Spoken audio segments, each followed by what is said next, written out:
So this is Berlin, the city that spawned many wars and 2 devastating world wars, the city of monuments. Yes, monuments to wars. Unhurt and undamaged in its previous wars, now ruined Berlin is all one monument. A grim monument to the war that in one form or another has vitally affected the lives of every living person on the face of the earth. This is the objective that men fought, bled, and died to get to. Now we are here, and it is hard to realize that the war is finished in Europe. Great authors, philosophers, men of letters will attempt to record this for history.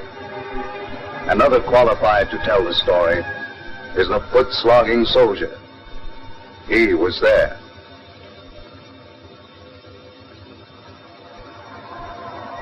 Well, here it was at last, and official. Germany had tossed in the towel. People were letting off steam and having themselves one whale at a time. The way I figure, they'd earned it.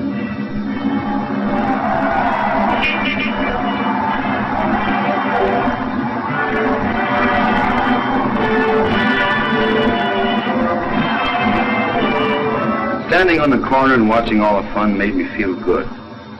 And yet somehow I couldn't get into the swing of it.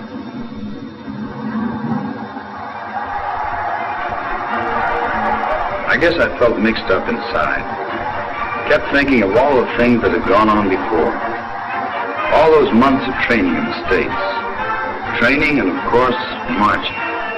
Things like that went on all the time.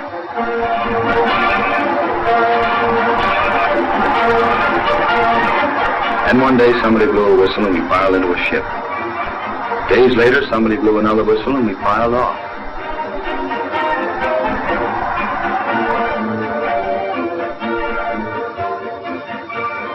Then we were training and marching all over again. Only now it wasn't Louisiana or Missouri.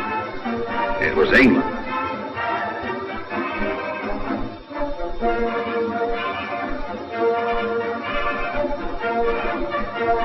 There were maneuvers and problems and then exercises. Funny thing about those exercises, you were always ready to bet that the latest one wouldn't be an exercise at all, that it would turn out to be the real thing. The company clerk heard it from the mess sergeant who had it straight from the colonel's driver. Yes, this time it would be the real thing.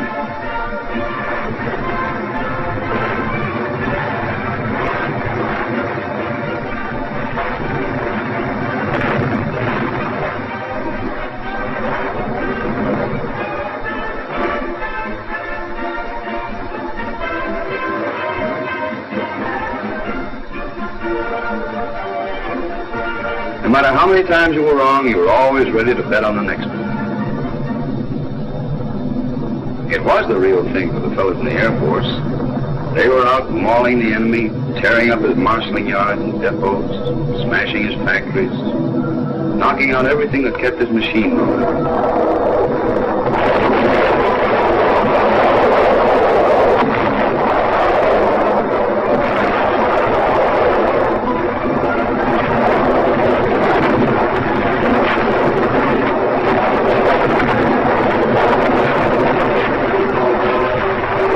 Luftwaffe and ground batteries used to hit back.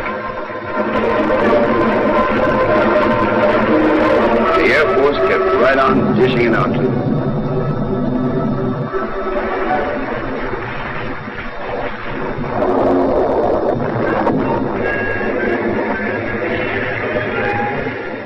All those months, supplies kept pouring in. Mountains of them.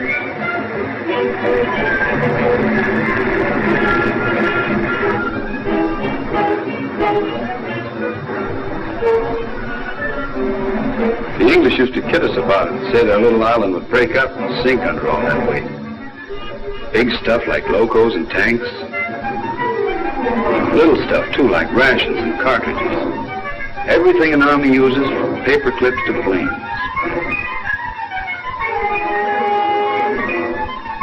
Lots of planes. Tens of thousands with all their gadgets and equipment it takes to keep them flying. We needed a lot, too, because now the Nazi machine itself was to be hammered, and the Luftwaffe written off the books.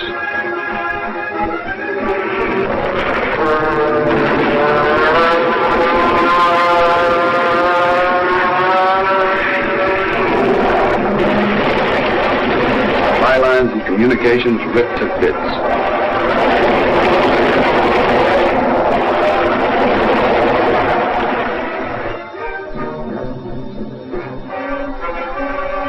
It wouldn't be long now. You knew that when you saw the southern coast. Dinghies and destroyers, corvettes and cruisers, anything that would float was out there waiting.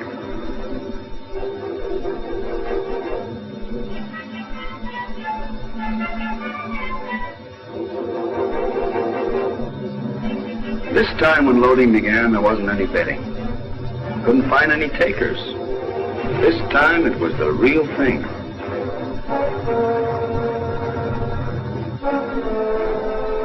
This was it.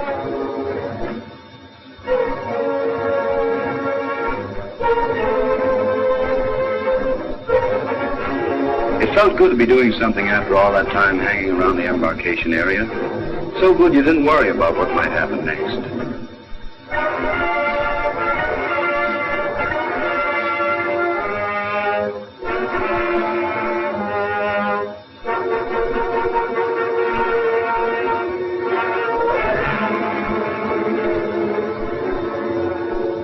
Cheerio, chum. See you in Berlin.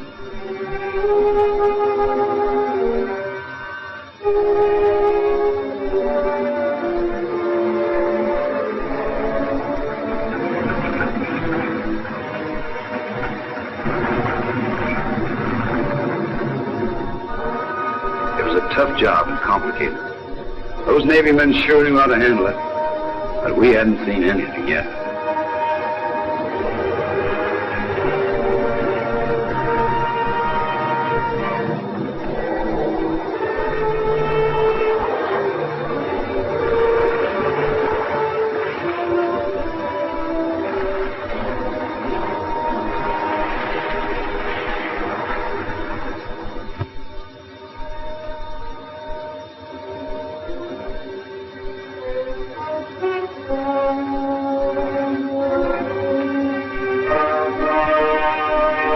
Then the hours began to add up.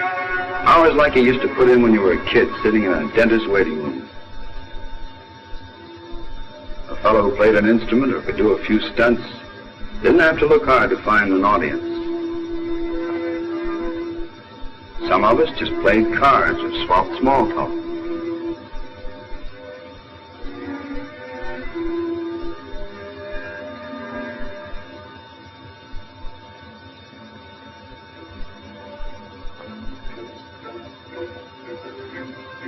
And there were eager beavers, too.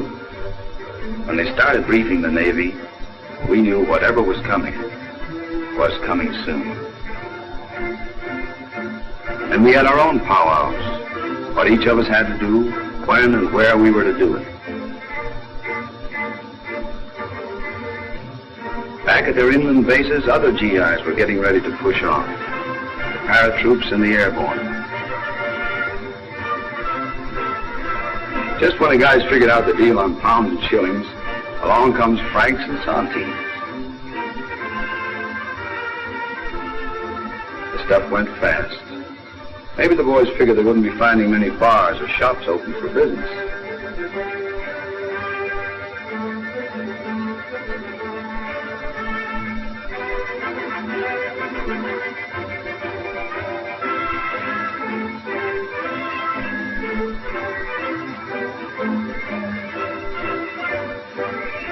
Pretty soon, the men began to drop out of the games.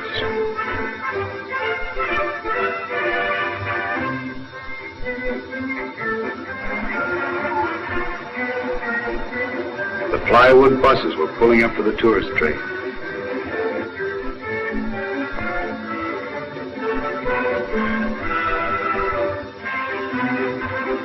Then the big boss himself showed up.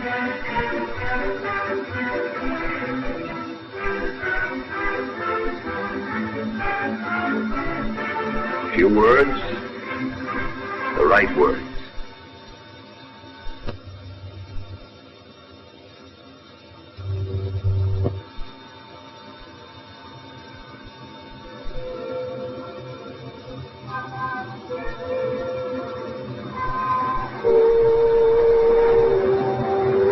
Not where we were lying. flying, more and more shipping was on the move. It looked like a traffic tangle to most of us, but then we were only landlubbers and wouldn't know.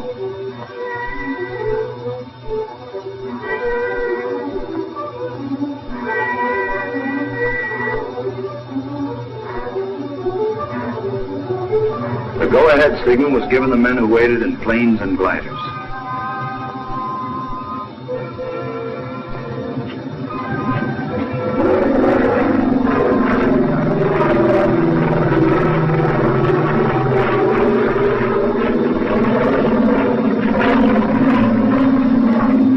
They were off in a sky parade that went on from dark right through till dawn, and then on into the day.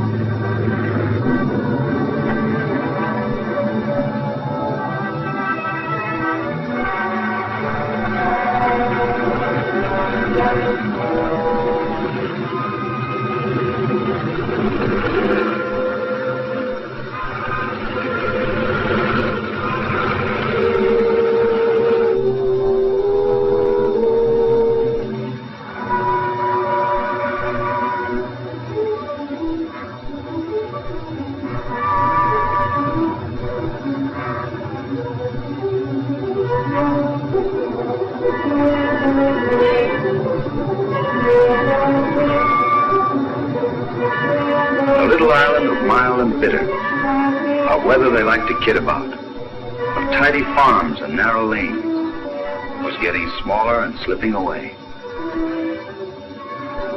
Then there wasn't any England at all. Only the channel far below, crisscrossed by our convoys.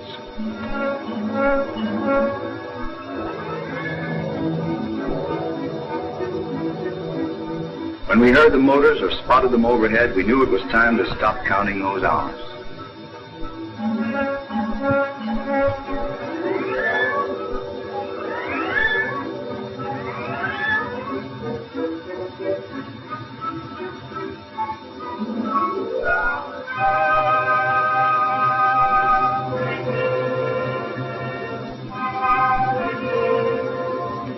Somebody joked about unleashing the dogs of war. There was nice courage in a cigarette. And in the air cover we'd all been hearing about and now could see for ourselves.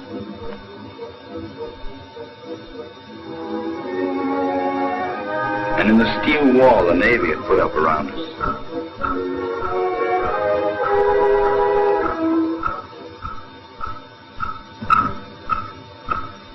And in ourselves.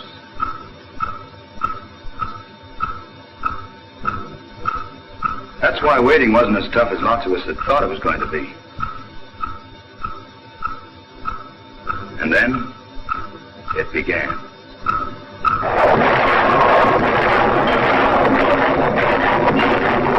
It was the Navy's show. But our own act was coming up.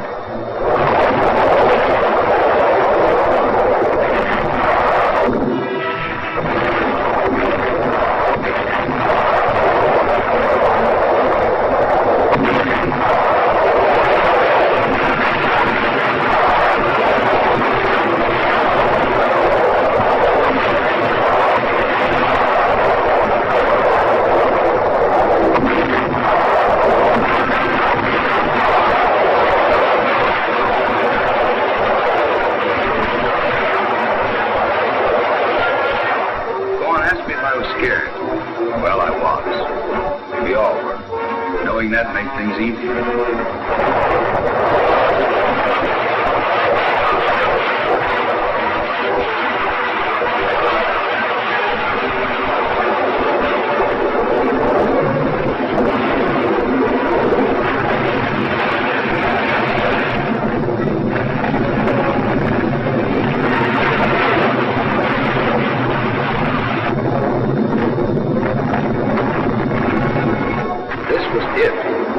All in it together.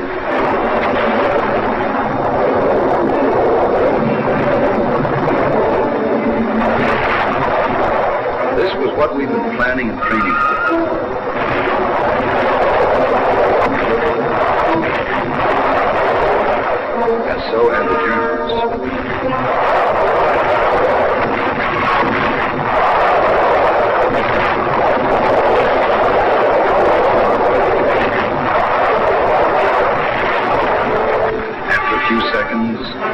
maybe it was years, we hit the beach.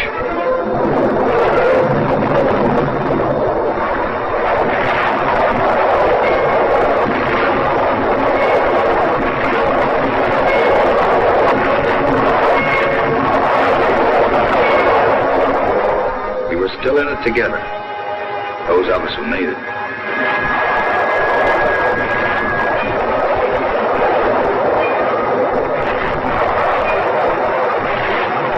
It was the same on all the other beaches along that strip.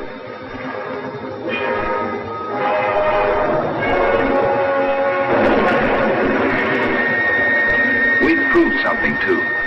I mean, to ourselves. Now we meant to hold on.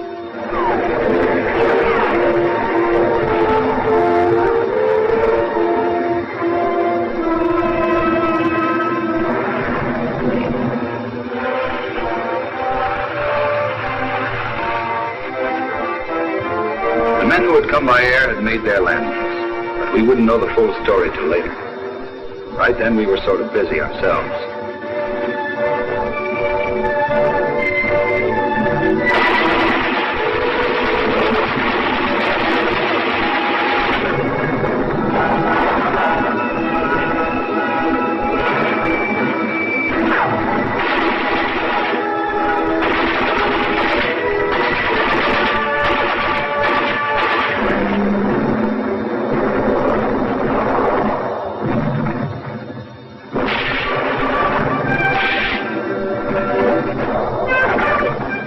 Troops and airborne had been hacking away at the enemy behind his lines. They'd taken their first prisoners before we landed and met up with their first friends. Taken their first trophies, too. We Yanks call souvenirs.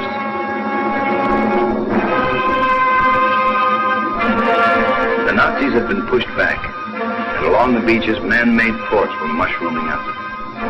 Into them were pouring supplies, material, manpower.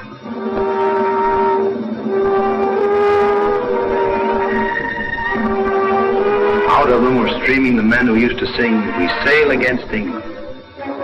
They were heading for England, all right, but nobody was singing. Our own men kept coming ashore, reinforcements for those who were pushing on, replacements for those who couldn't.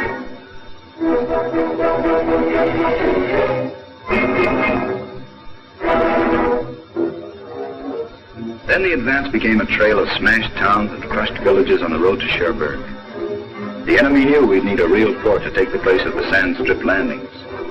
We'd have to blast them out, and that's what we did.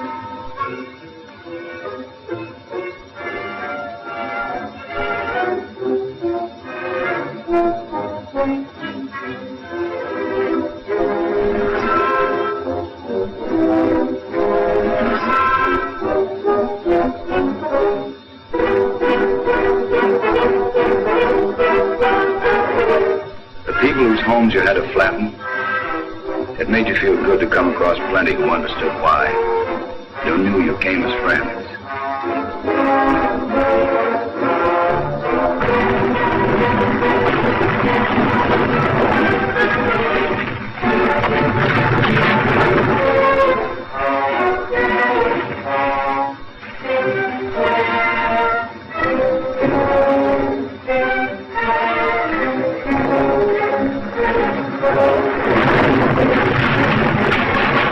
Kind of warfare called street fighting. There were scraps in the open. Then, one day it was over. The harbor forts of Cherbourg gave in, and a little less than a month after we'd started, the city was liberated.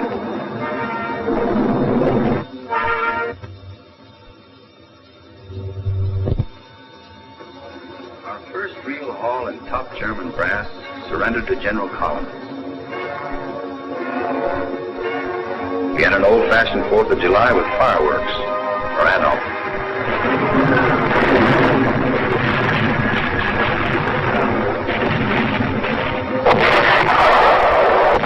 And even a few speeches.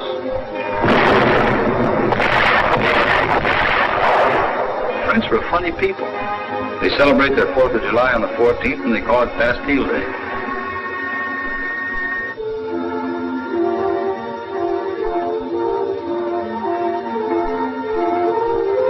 Bonjour.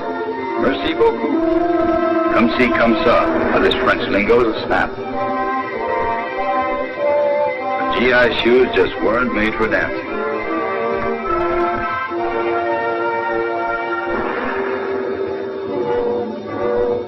And so we started out again.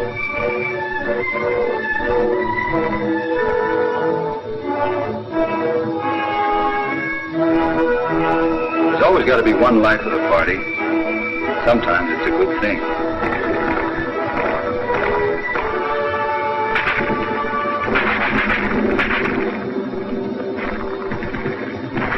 This party was what they called the Battle of the Hedgerows.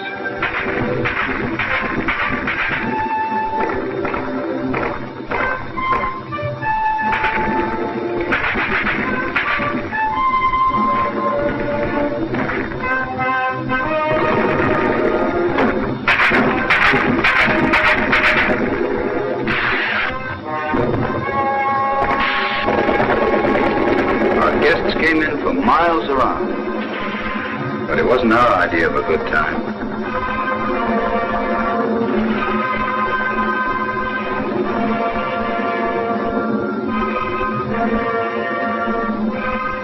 There was always a hedgerow behind you and one up ahead.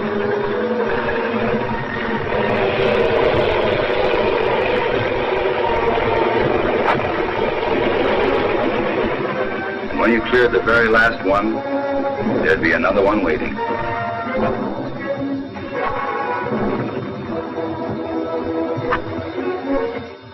No, it wasn't our idea of a good time. Sometimes there were breaks. They might even last a day or two, and you could almost forget burp guns, 88s, and snipers.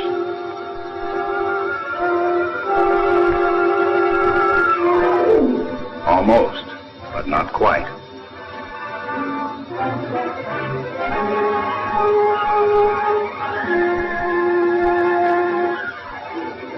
Not if you had any brains under your iron hat.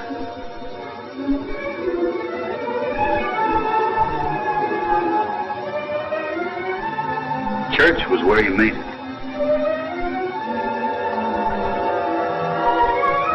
And religion meant more to men who believed. I guess that was because we never knew what might be coming up next.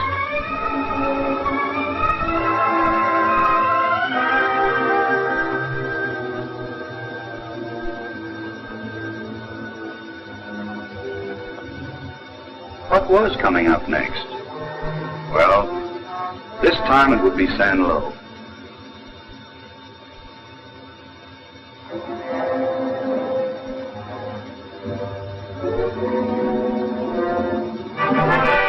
There would be an artillery barrage. Like marching with us, there was the same old routine for those fellas every time they set up. Maybe hours getting ready to fire 5 rounds.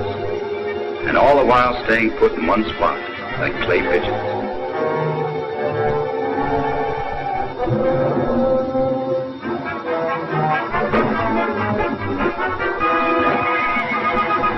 After the guns, armor and men going forward.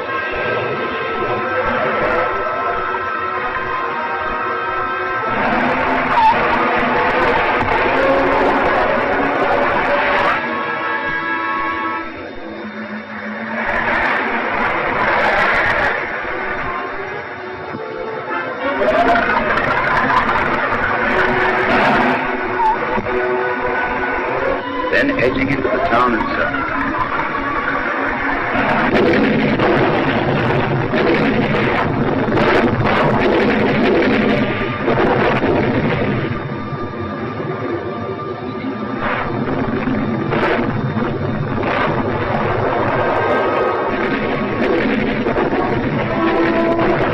Jerry's holding on, but not for long. And the Air Force coming in to hammer them loose from above.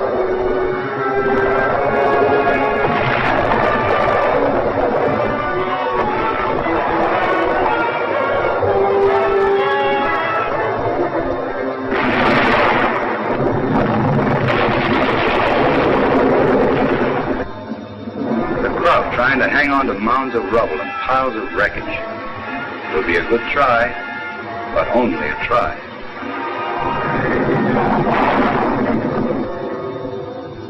Then Finis, and San Lo added to that list of smashed villages and towns.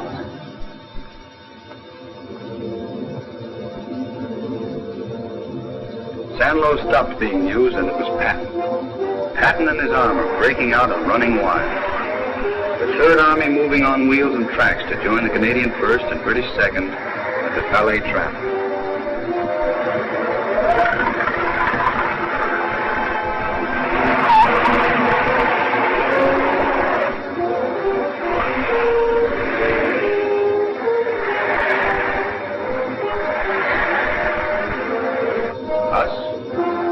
Went on like before, using foot power.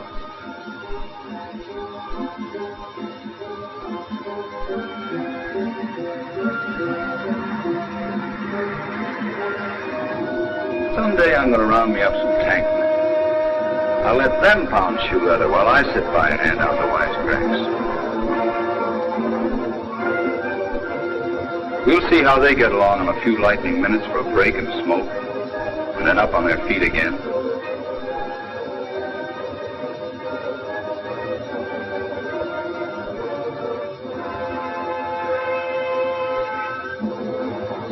That's what it was for us.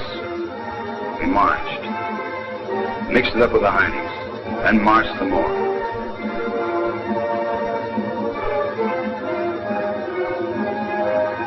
We marched clear across France, marched right into Paris.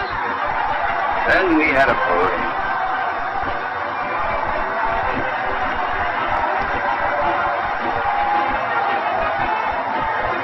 Paris had been liberated, and Leclerc's men were still cleaning up the Boche who hadn't moved out fast enough.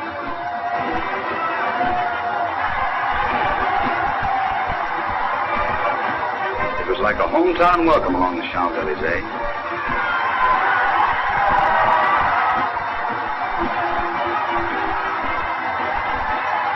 Ceremonies and speeches. The town was yours and everything was on the house.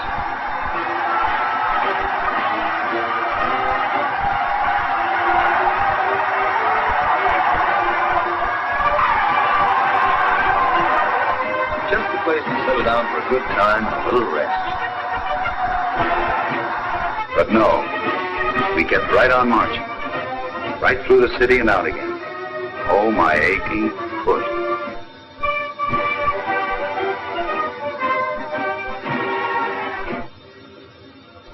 There were other GI shoes pounding the French roads now. After a surprise Mediterranean landing, the 7th Army, fresh from action in Italy, had swept up the valley of the Rhone.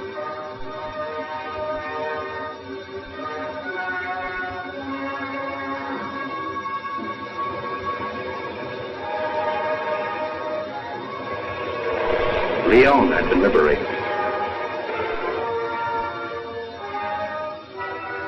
For us, there were more towns with names you couldn't pronounce, and that all looked alike.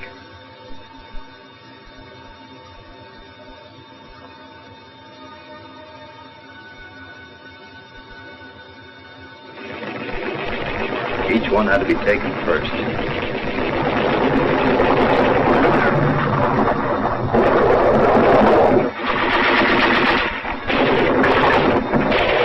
And that's why they all came to us.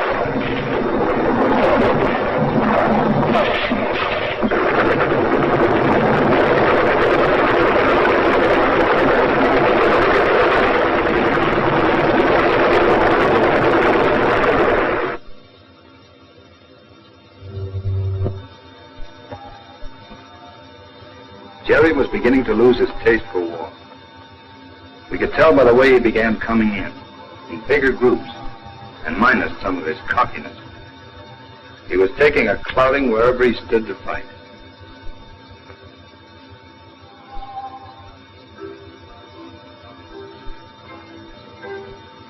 Or where he tried to run away. He was learning how it feels to be on the receiving end, and he didn't like it.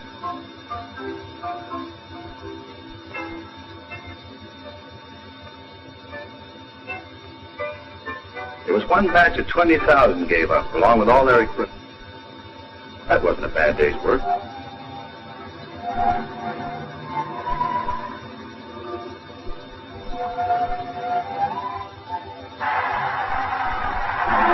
Between jobs, we kept right on marching. France was behind us, and we were in Belgium, in Luxembourg, and in Holland. You could even hear that old line coming to life again. Home by Christmas.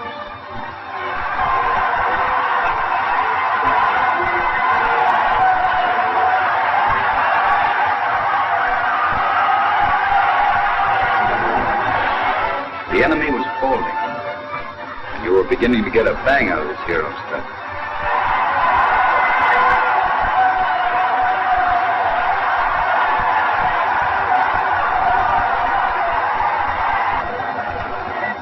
In fact, it was doggone nice. That's not all that was nice.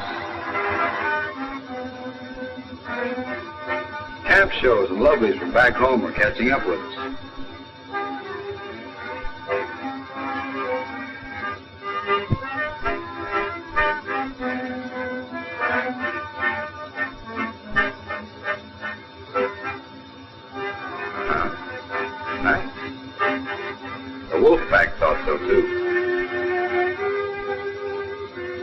Came over, and lots of others. It made us feel even closer to the end than to home.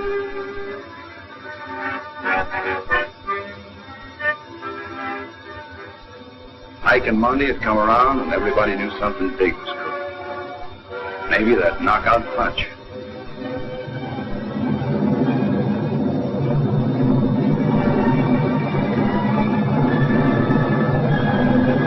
The something big was an airborne invasion.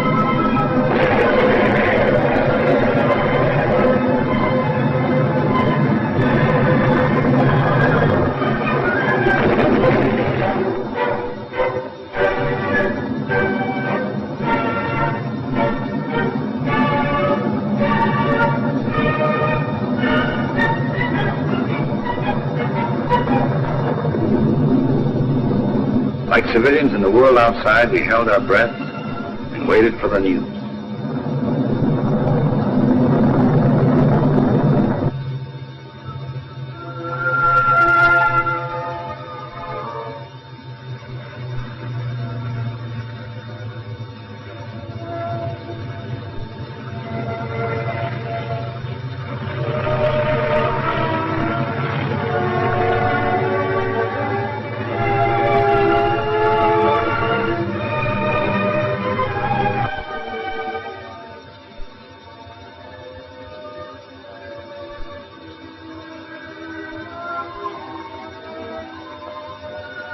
The bridge at Nijmegen and the other 2 points of a triangle bounded by Arnhem and Eindhoven would give us a hold on the Rhine and the country beyond.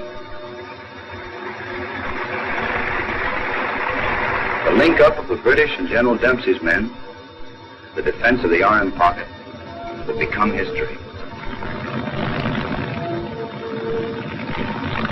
It was a hard one to lose, and it pulled us up short. Heine hadn't thrown in his chips yet.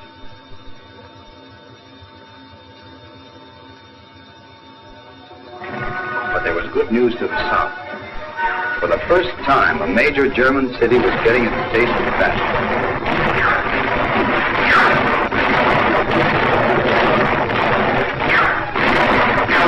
Assault by artillery and from the air was going to do for Aachen what has been done to all those little French towns and villages.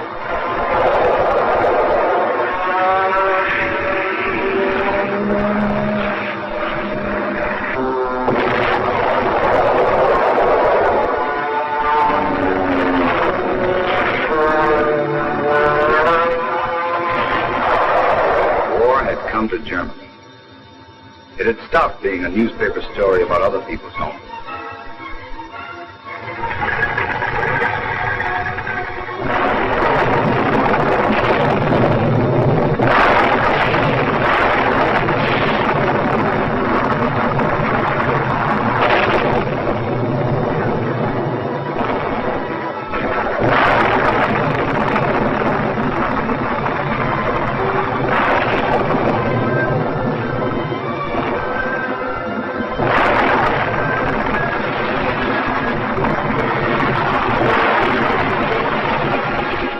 because it was home, the crowds held on and fought back.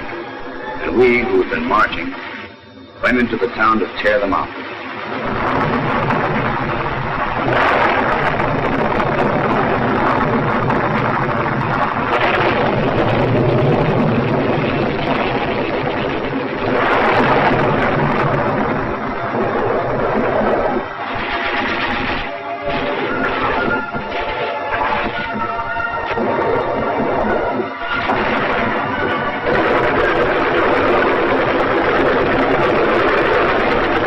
Tore them out, and that took care of Aachen.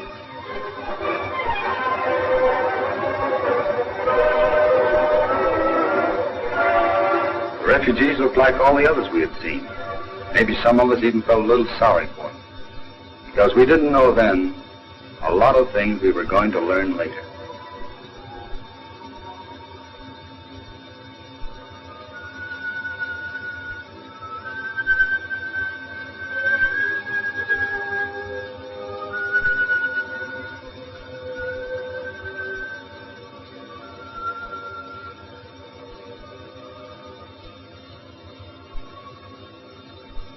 After that, it was Metz, and a lot of towns just as hard to pronounce as those in France, and just as beat up. Then we came to Siegfried. It was slow going, but it could be done. We used new tools and new weapons, and we gave them the rocket treatment.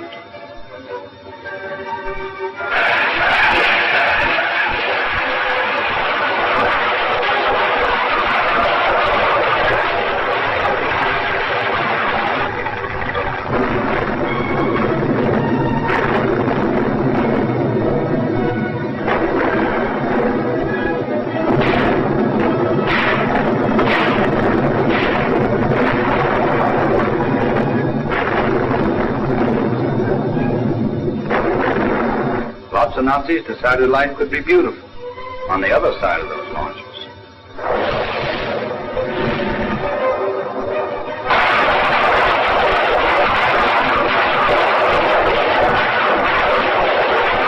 It was up to us again. And so we put the Siegfried behind us and started on again, deeper into Germany.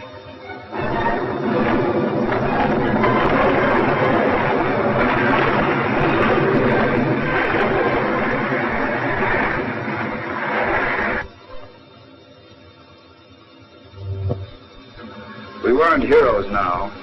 We were hoodlums, gangsters, just like the Führer had said.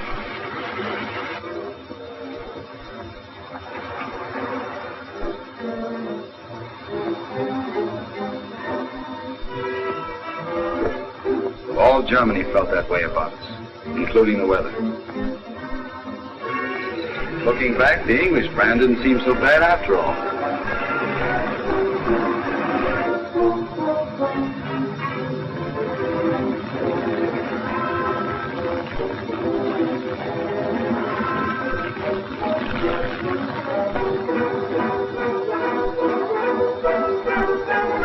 Sometimes a fellow should have stood in bed and had his meal served there, too.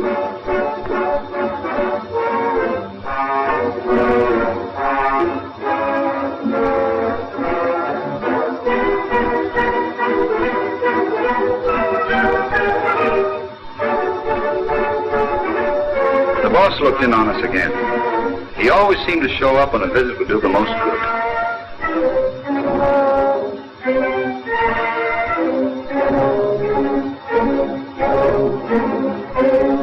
Wherever they could, the Heinies used to help out the weather by pushing over a few dams.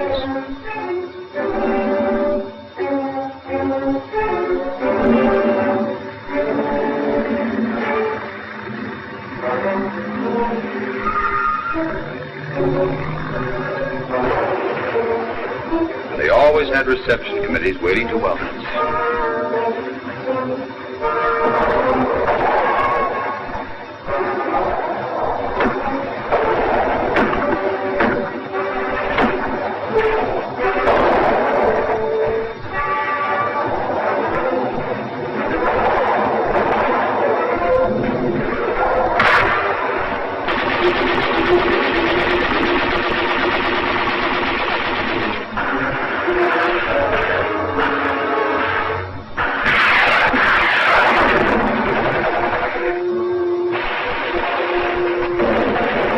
played too rough, the way some of them carried on.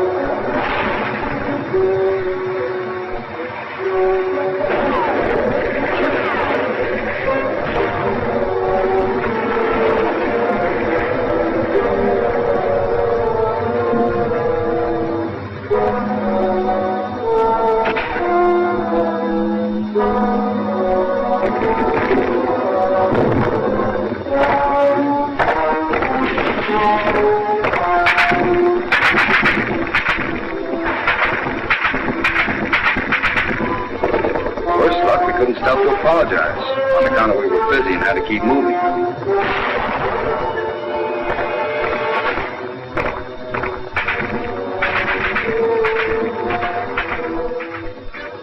One day we passed some nurses with a liberated sled. It was a reminder that the holidays were just around the corner, and the young man's mind just naturally turned to his winter wardrobe.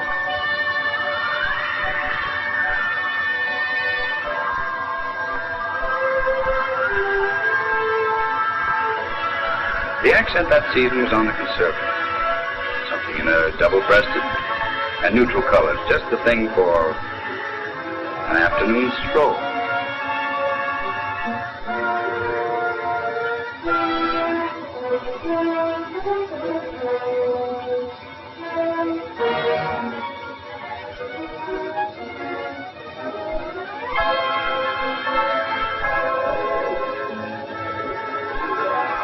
Thanksgiving came, featured by dinner parties. K&C rations for most.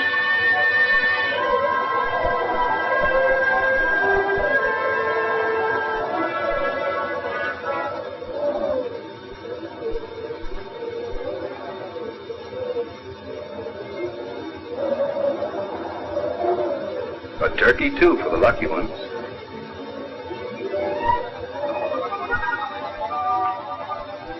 After dinner, everyone turned out to see Army play Army.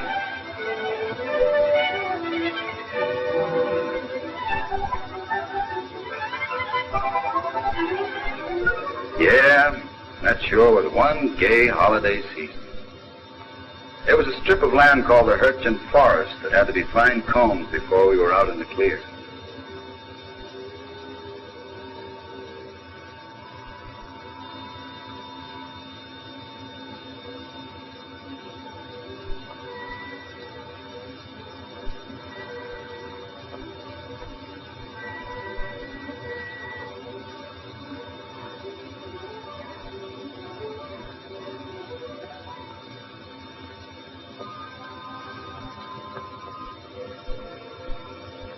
It was still war, and nobody had proved that a man named Sherman was wrong.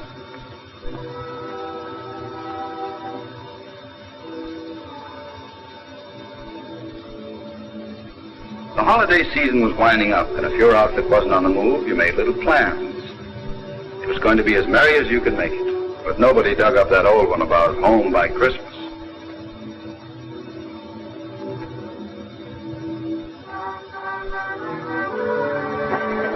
For most of us, a Merry Christmas never did come off. The Krauts had pulled another one out of the hat. The Ardennes breakthrough.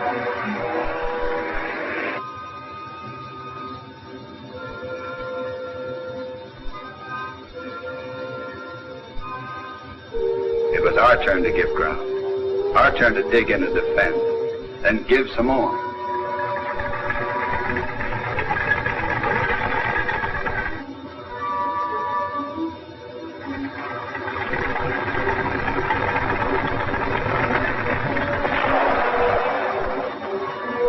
People who had come back to their villages were on the roads again. The Boche was coming back. They knew what that would mean.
Bosch wasn't coming back.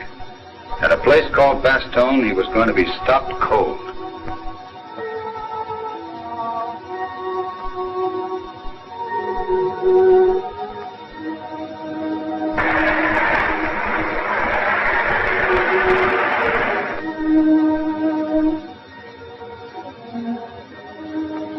He might try to wriggle through wearing our uniform, but it wouldn't work. He couldn't wriggle through and he couldn't blast his way through. He was stopped.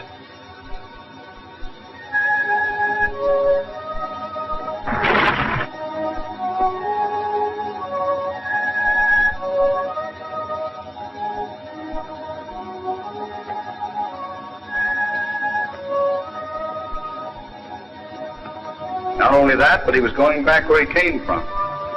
We were going over to the offensive, and we were going to stay on.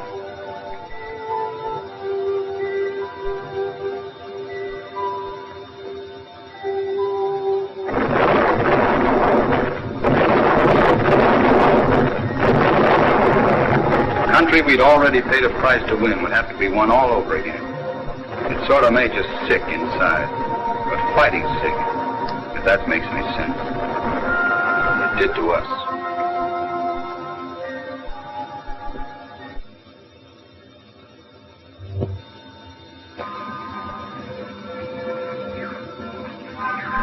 It was slow going, and we were fighting for ground that could be measured in half acres, sometimes no bigger than a truck farm or a garden plot.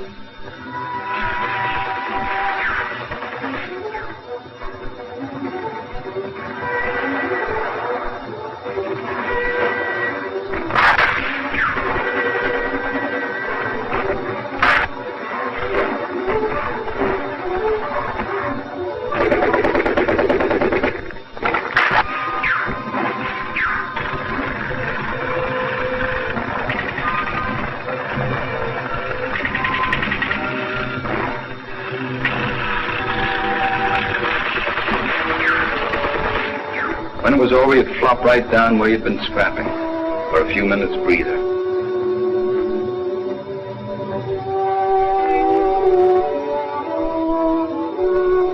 Then go on to clear another patch or push the Nazi down another hill. You could go out and fight an enemy who had a gun if you had a gun. But fighting winter was tough. There was cold that froze a man who stayed put too long. Wet that rotted clothes and equipment, and snow that dragged you down. We fought on against the Nazis and held on against the winter. The battle for half acres was winning back towns. And so we kept on, marching, of course.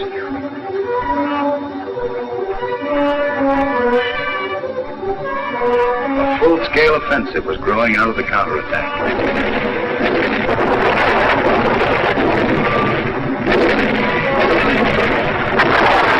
The bulge was shrinking.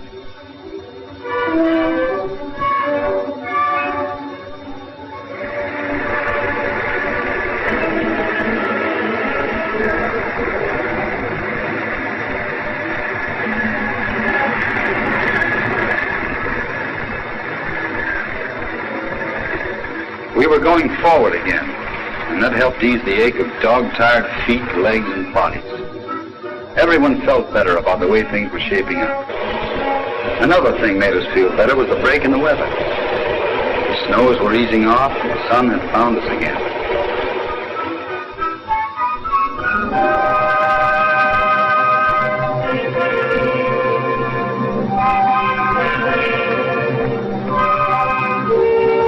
That weather was just what the doctor ordered. Yeah, good old Doc Goebbels.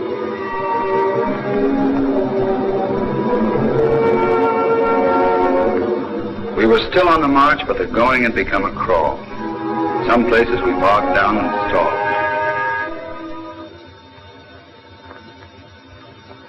Sure, the bulge was growing smaller and we were getting a good bag every day. But our own hitting power was shrinking too. The weather that Doc Goebbels had ordered was stopping us. The wheels that had to bring us equipment, ammo, medical supplies were stuck fast in mud.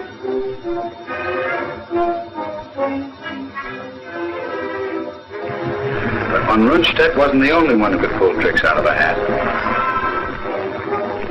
There wasn't mud up there, so the things we needed started to roll in by air transport.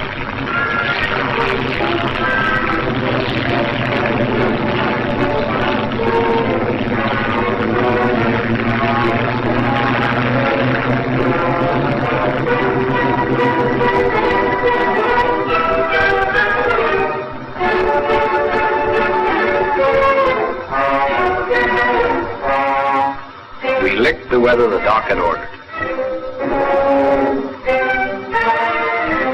and went on licking the crops.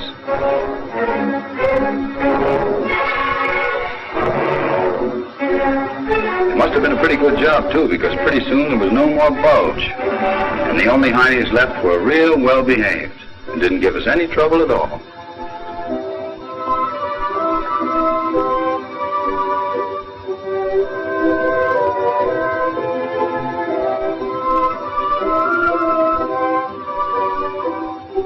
There was a breather now while plans were made for the next move. We were going to cross a river that stood between us and, well, other rivers. Jerry on the other side was being softened up.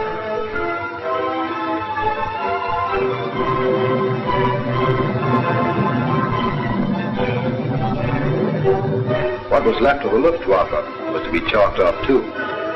We liked that.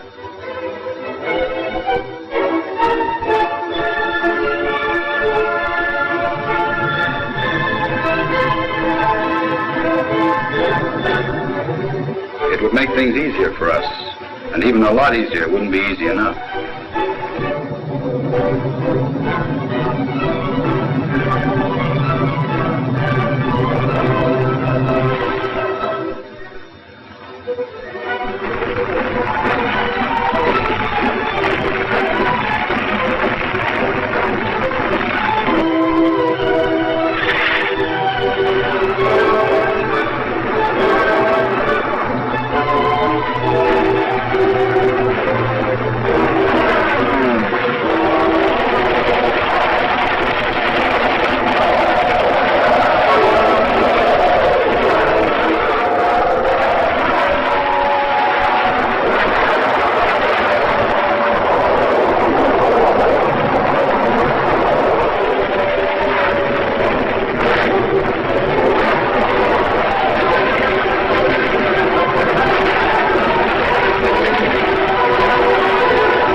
Something of those D-Day hours came back.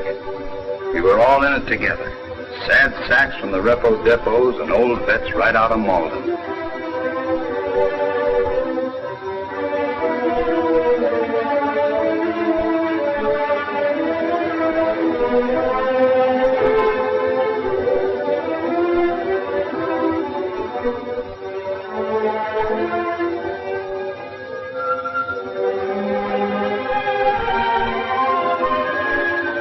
Then we hurried up and waited.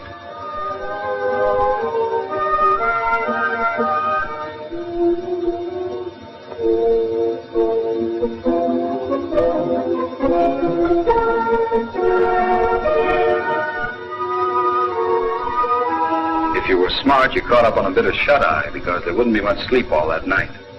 The artillery would see to that.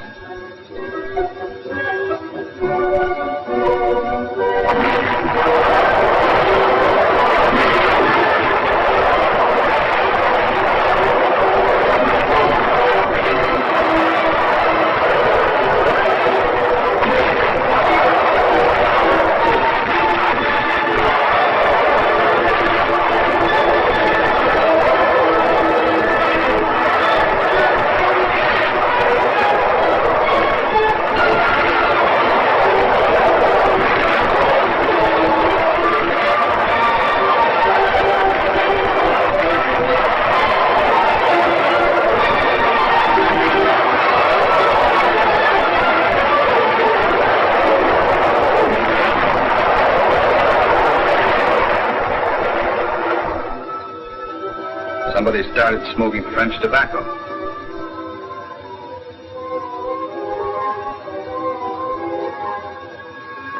And was doing a good job of it, too.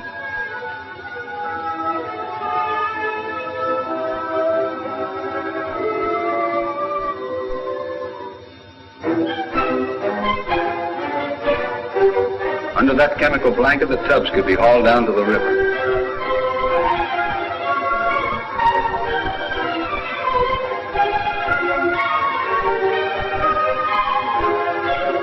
The Roar didn't look like much of a river as rivers go, but it had been equipped with some pretty fancy cross currents and moved faster than a 48-hour pass.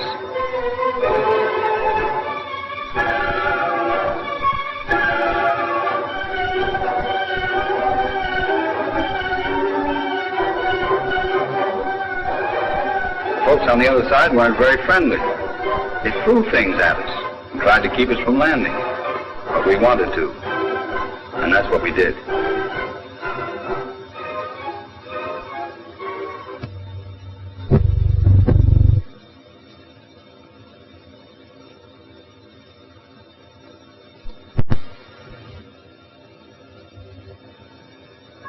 And he went up with it and carry on for those.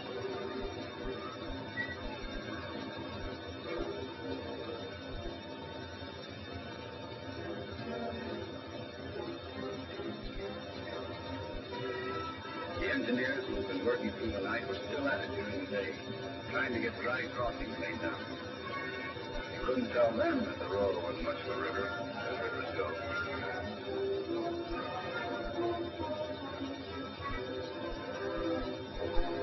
It was raining where we were. There wasn't only raindrops we had to duck heading across those bridges.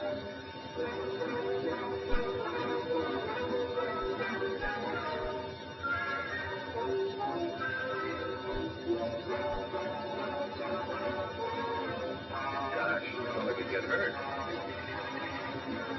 There wasn't much left on the far side, but enough for the enemy to dig in and make things unpleasant. The fellow had to keep his eyes open every minute.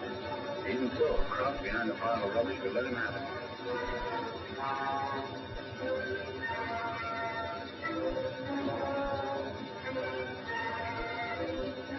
We took Ewing, and there could have been a big time in the town if there'd been any town left.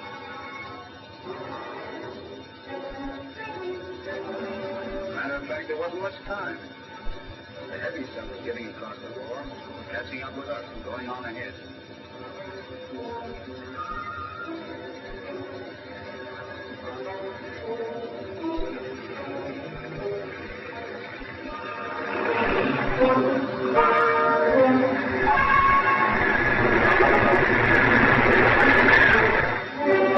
Advance units were spreading out on the plains before Cologne.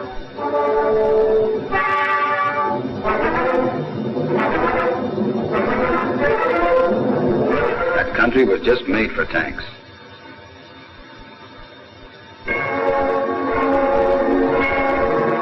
I guess for walking too, because we were there.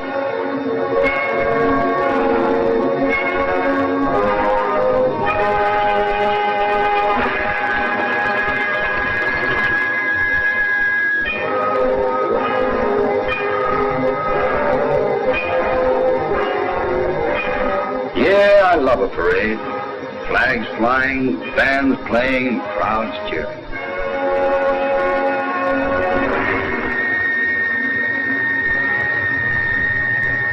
We weren't wasting sympathy anymore.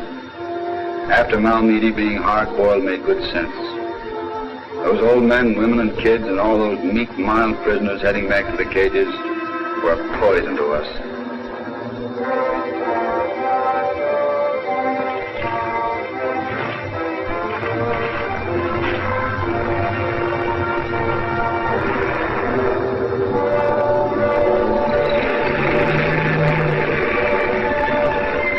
He wasn't ready to give up Cologne. It was too important a town.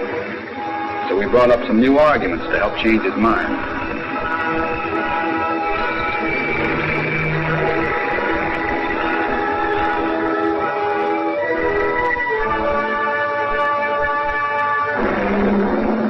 Somebody was going to have an awful headache.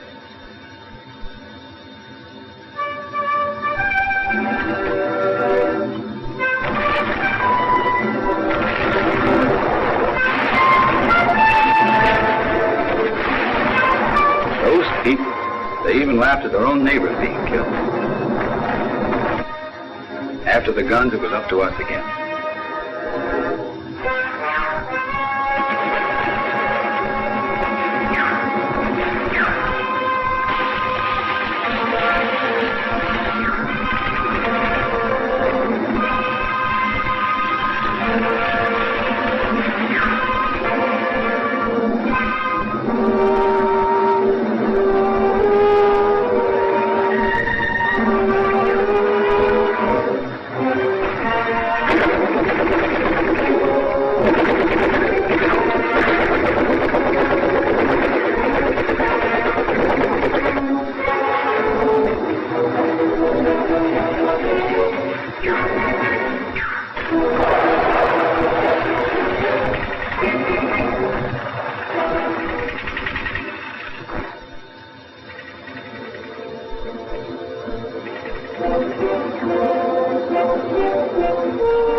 Cologne now, and we were on the Rhine.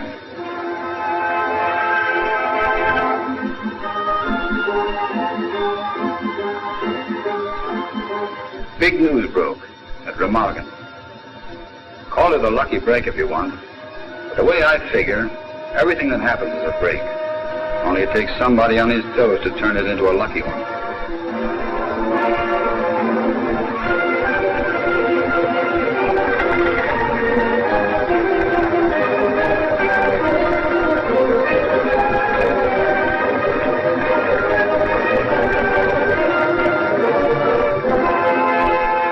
The first Yanks had gone across the Rhine, but it had cost plenty to stay there. Old-timers who'd seen action in Italy said it was like Anfield. The medics had a job on their hands, but it had always been a job from D-Day on. It took guts to go out where things were popping the way they did. The Red Cross might be a protective marker, and again, it might be a nice, clean target, easy to spot.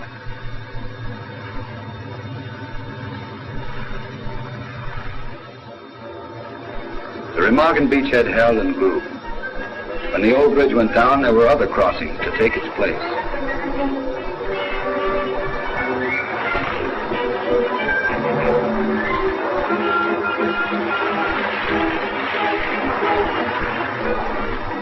When we finished, the only thing German on the other side was some valentines left behind by the local comic.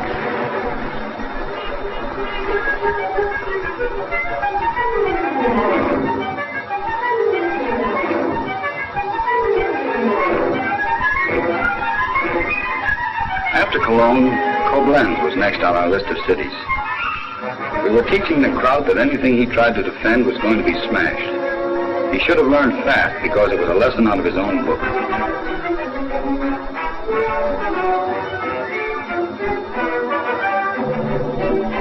We were reaching the river at a lot of points in that sector, and that meant the German line between the river and Saarbrücken was breaking wide open.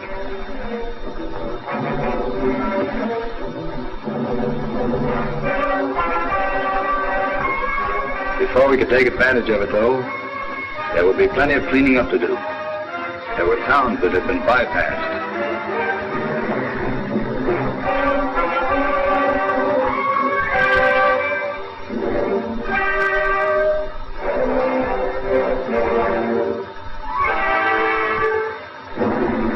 And pockets of enemy to be mopped up.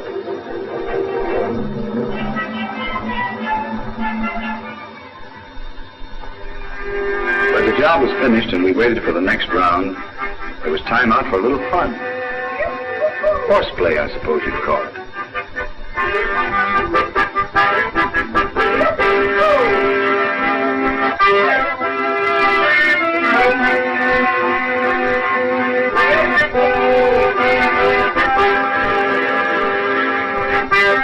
Hitler Youth just couldn't savvy. Adolf had never mentioned rodeos.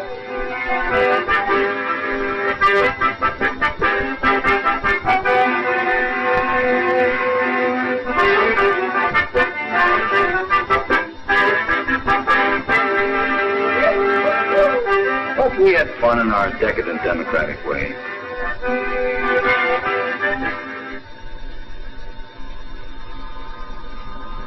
The new move was shaping up, and everybody knew it was to be another of those combined operations.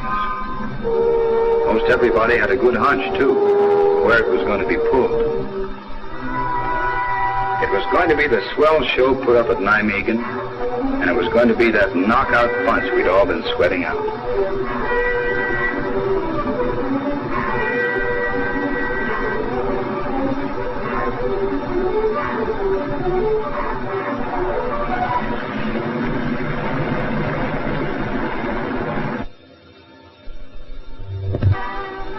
More than 3,100 tow planes and gliders were in on it.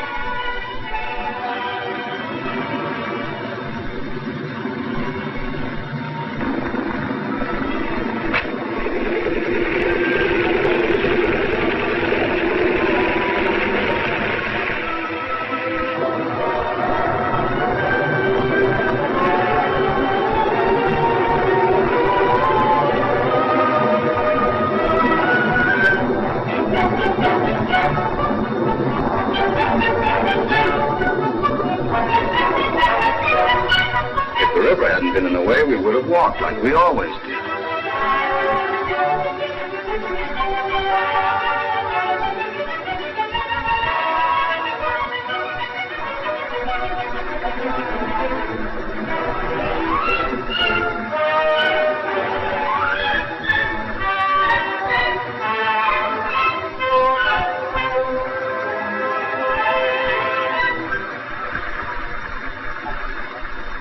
Down to meet us was the Navy, our first meeting since D-Day. We all got a bang out of watching the United States Navy romping around in the German Rhine.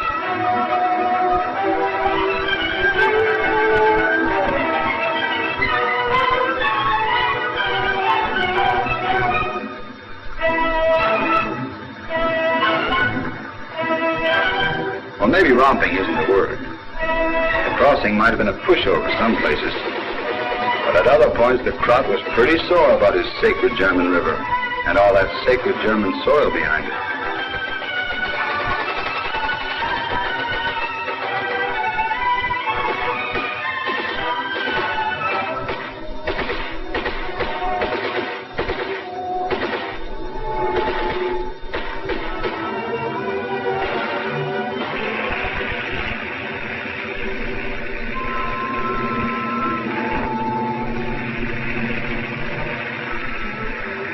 We crossed the Rhine and got onto the sacred soil in a hurry because we had an appointment with the airborne.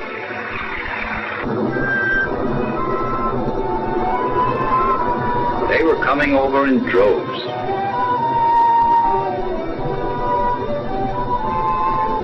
We heard that the airborne was using a few new wrinkles and tricks of their own on this trip. Ways to speed up landings.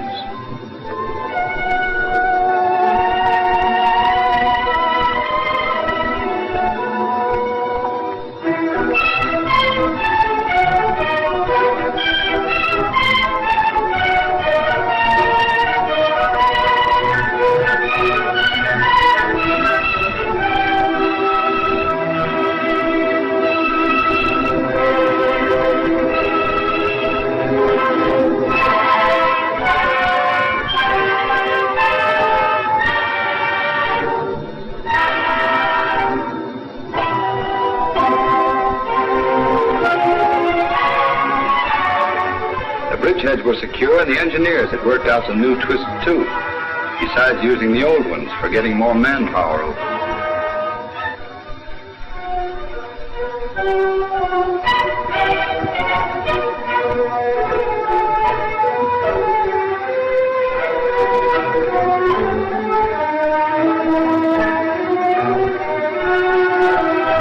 Pontoon bridges were speeding tanks and guns to the other side.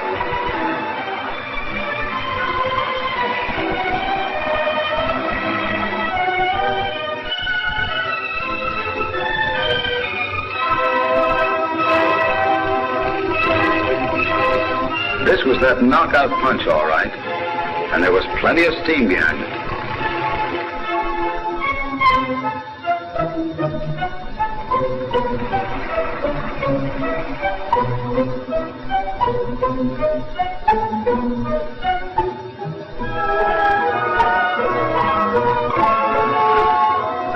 Between you and me, it was going faster than scheduled.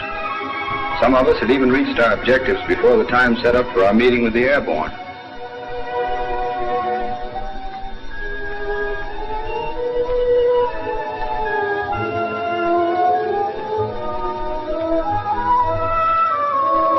More and more Heinies were deciding that a soldier's life isn't the easy way to make a living.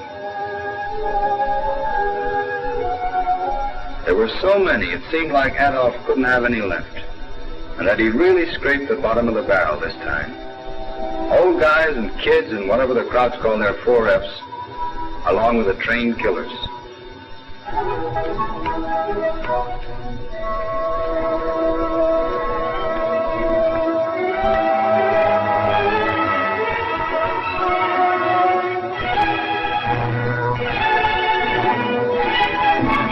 They kept pouring in from all over the countryside with all the fight out of them, glad to be in one piece and happy to lie around, meek and quiet in the sun. Little lost sheep, little lost black sheep.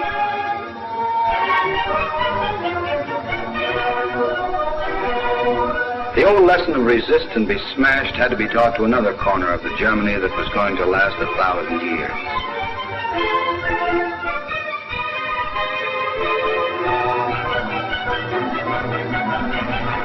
Some towns caught on fast, and when the Wehrmacht cleared out, the Volksstürmers threw away their guns and went back to their shops.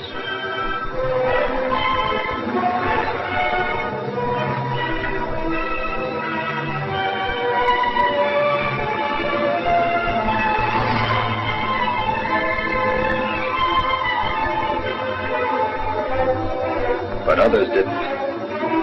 The homes of millions had been crushed like this, and these same people had laughed and cheered.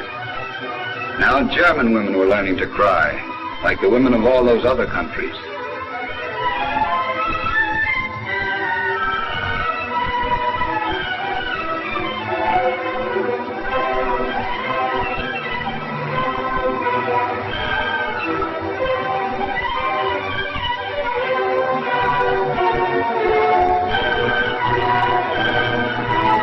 London, Warsaw, Rotterdam, Stalingrad, and all the others were being brought home to the people of Wesel, the people of Würzburg, the people of Essen.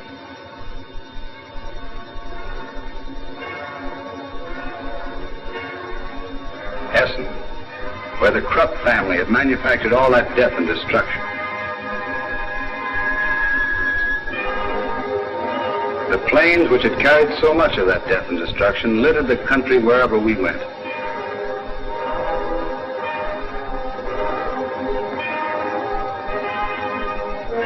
So did the wreckage of what had been the world's most modern military equipment. But what was left of it wasn't so modern. Kaput, too, was the manpower that had operated all those planes and all that equipment.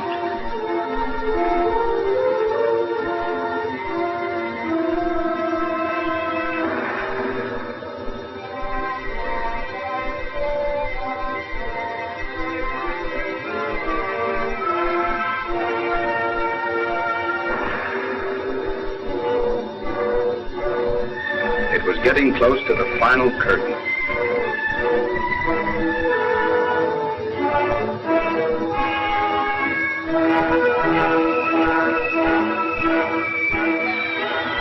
There were some people along the way who were really glad to see us. Our own, of course.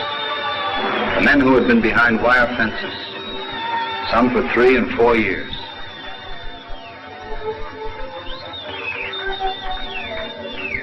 For many of them, we'd come too late.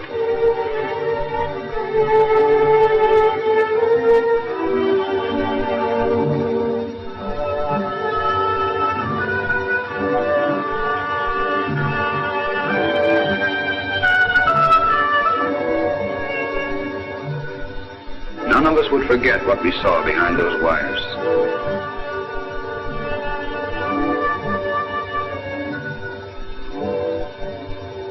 Germans worked next to them in factories and fields, saw them march from and to the camps each day, helped guard them.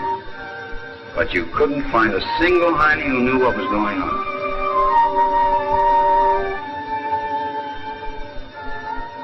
There they were, starved, beaten, tortured, and killed. But nobody had done it. was just some of that wicked anti-Nazi propaganda.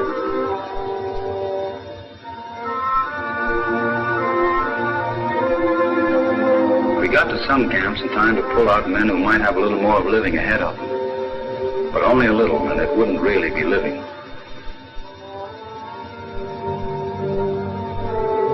Adolf had ended poverty in Germany, for Germans. We knew how.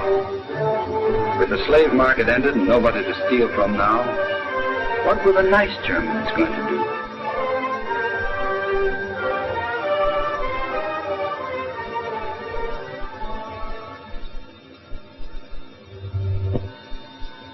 Why, sure, they'd steal from each other.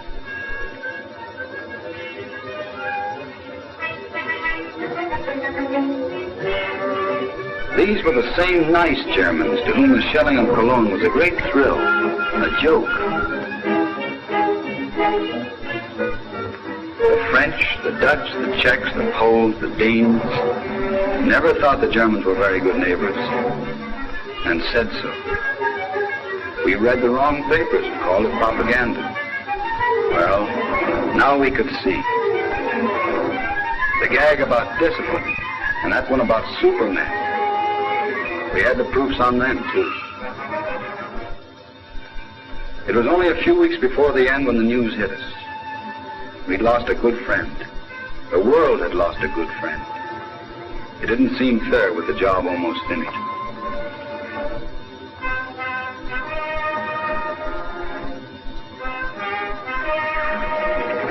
We went on to finish it. Cities like Magdeburg, Nuremberg, and Leipzig were cleared of diehards.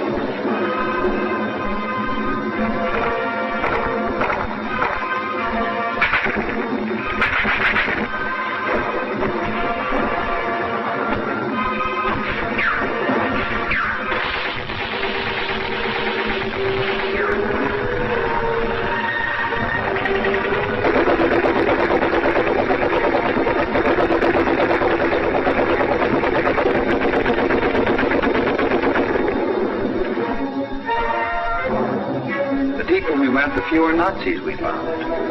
Some places there were only nice Germans who were glad to see us. Then one day we came to a river. And on the other side of the river were the Russians. Maybe that wasn't a day. It meant the job was done. No more Heinies up ahead, only friends.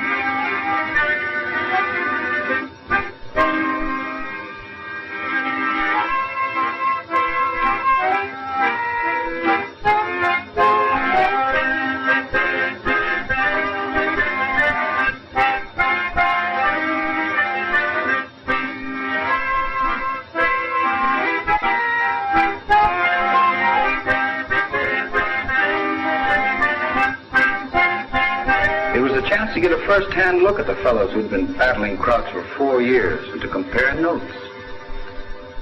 According to the Germans, they were subhumans. They looked and acted like us, so I guess that made us subhumans too. Anyway, us subhumans had ourselves a time on German beer and their own brand of liquid fire. We drank toast to ourselves and everyone we could name. Hitler was kaput. Nuremberg's gift to the world, Nazism, was kaput.